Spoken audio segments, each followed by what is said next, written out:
Hello! Today, the Troll and I are here to finish our review of Batman R.I.P., mostly because we believe it's important to finish what we start.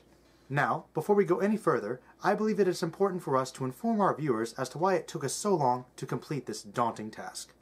There are two big reasons for this. Reason number one is something they like to call the New 52. It's DC's newest venture in how to piss off and alienate their core fan base. God. Now, to go over every aspect of the New 52 that infuriated fans would take far too long, but here are a few of the highlights. So-called soft reboot utterly fucks continuity of universe. Martian Manhunter is removed from the Justice League and retroactively removed as ever being a founding member of the team. The Lobo redesign. Wonder Woman being turned to Superman's lame girlfriend, and her people being reimagined as a race of violent murderers and rapists. Beast Boy is turned red. Artemis is killed pointlessly after she is just reintroduced. The altogether mishandling of the Teen Titans. And of course, the complete character fuck-up of Starfire! Yeah, being mad about R.I.P. these days is kind of like a modern Star Wars fan still being livid about the Ewoks. That does not mean Batman R.I.P. does not suck. It sucks. It sucks hard. Indeed. However, at this point we've reread it and reread it so much our burning hatred is sort of cooled into this dull, dense, terrible apathy. So instead of our usual tone of our reviews, which had been like this. He's sentient, so now his bone density is weaker? This is the guy that's supposed to grow more powerful every single time you defeat him? What? That makes no sense. The completely useless one-shot villain. This whole set would be more in tone of this. But written the review we have, it is time to put this terrible beast to bed. the last part opens with Batman waking up to discover that he's in a straitjacket, in a coffin, and buried underground. Just to remind you, last issue, he was so high, it was like he had somehow snorted the song all along the watchtowers. And then he was subject to a new, more powerful version of Joker Venom. So what happens next? He crawls out of his grave, crawls out perfectly fine and ready to fight. Bullshit! This is pure bullshit!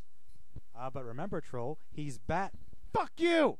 I am one of the biggest Batman fans that you will ever fucking meet. And this is pure bullshit!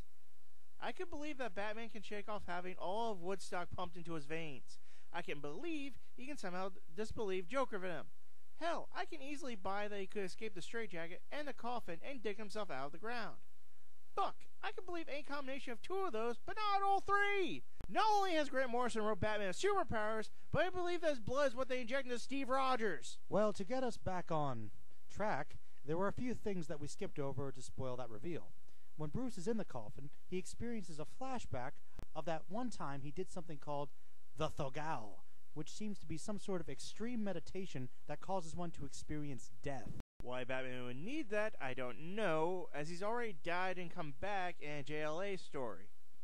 Well, on the next page, we find out the monk he's talking to has poisoned him. While the comic puts a few scenes between this and the next part of the flashback, we'll just get it out of the way now.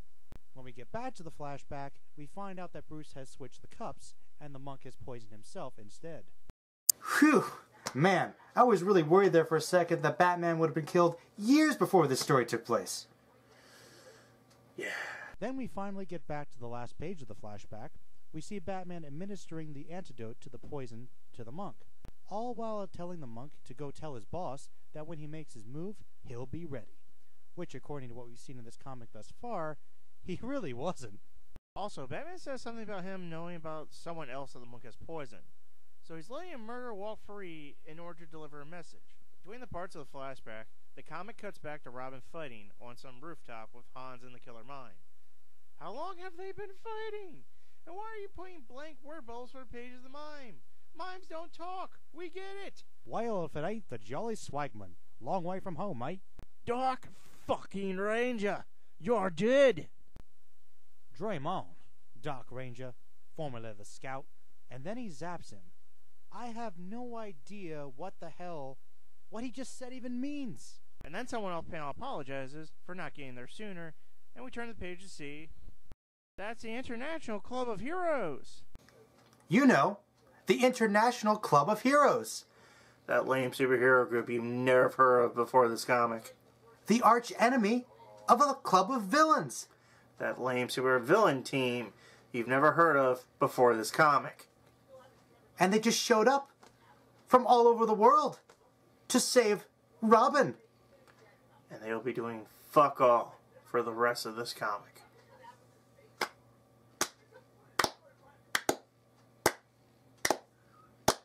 Also, between the flashback scenes, we see the Black Glove at a funeral over the recently buried Batman's grave. When they go back inside, they see the Joker at the roulette wheel saying that he wants to make a bet. On the next page, we see Hurt say that only members of the Black Glove can place a bet, and that their organization only has room for 5 members. Joker laughs at this, chuckling that he has all the qualifications to be a finger in the Black Glove. He's flush more money than any of them, he's rich and powerful, and then he just ups and snaps the neck of one of them to cement his position. And the dumb fuckers don't do anything to try and stop him. Apparently in DC, good will always triumph, because good is dumb. Then the Joker explains that he bets Batman will crawl out of the grave just fine, while holding up the broken piece of junk the Batman had on when he attacked.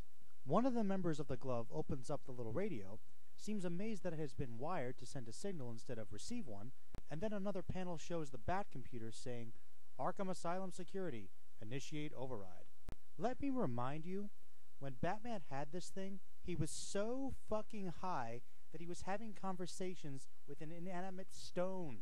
Then on the next page, we see Nightwing's lobotomy being interrupted by a hunchback, who complains about the Joker destroying his face.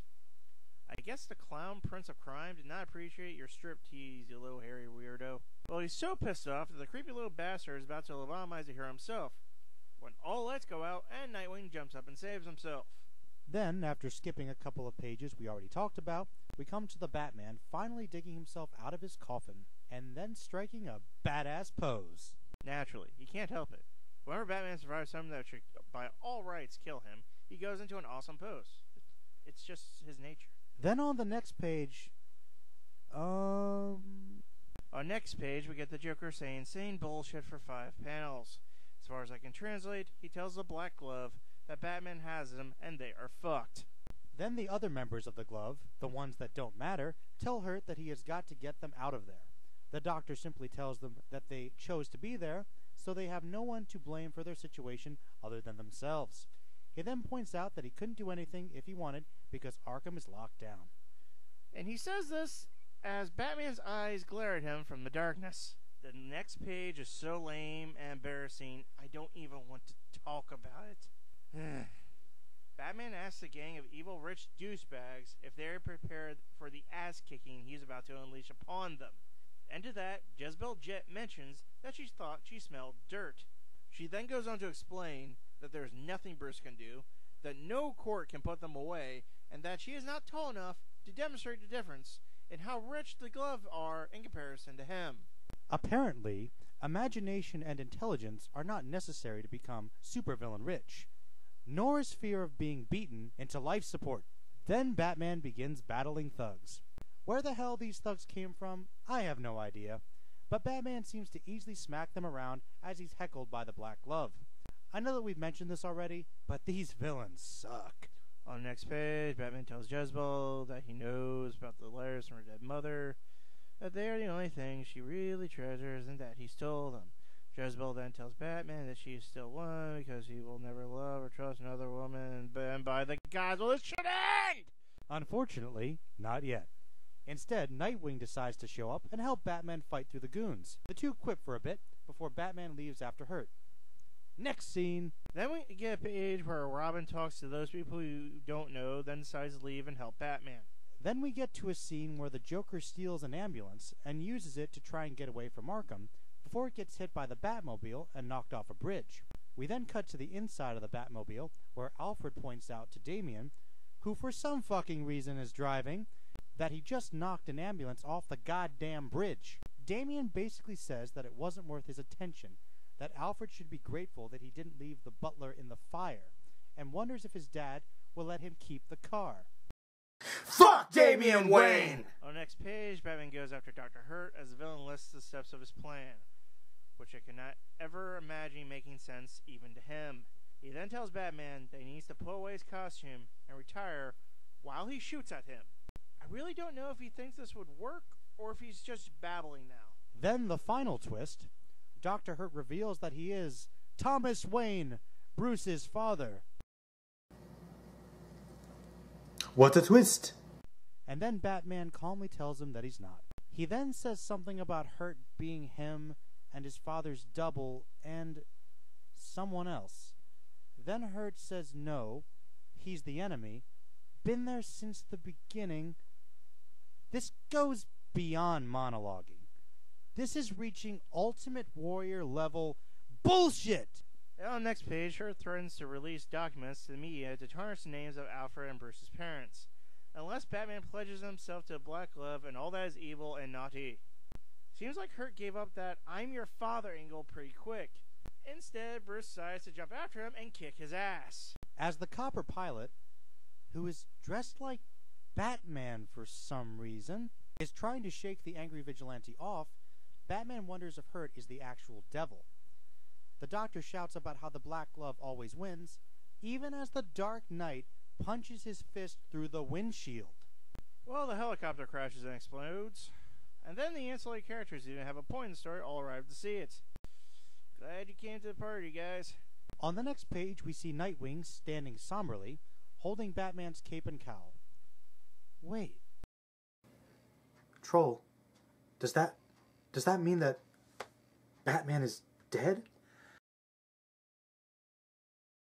Then we see Jezebel Jet flying away in her private plane when she gets a phone call. She yells into the phone, demanding who it is, and then we see the plane get attacked by a swarm of man-bats. I think that means that Talia wants to be the only crazy evil bitch to fuck with Batman's life. We finally get to the last page to see the Hunchback about to torture a poor captured policeman when the bat symbol shines through the window. End theme. And finally, it's over. This comic had bad writing, atrocious villains, nonsensical story. I hate it, and I hope I never, ever have to read it again. You know what, Troll? I second that. But now that we've finished this, I suggest that next time we try something that isn't quite as bad. Until then, see you next time. This is Merlin and Troll, signing off.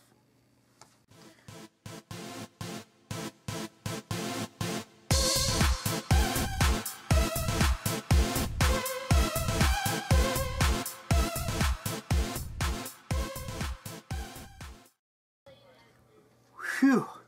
Man, I was really worried there for a second. I was really worried. Really, really worried.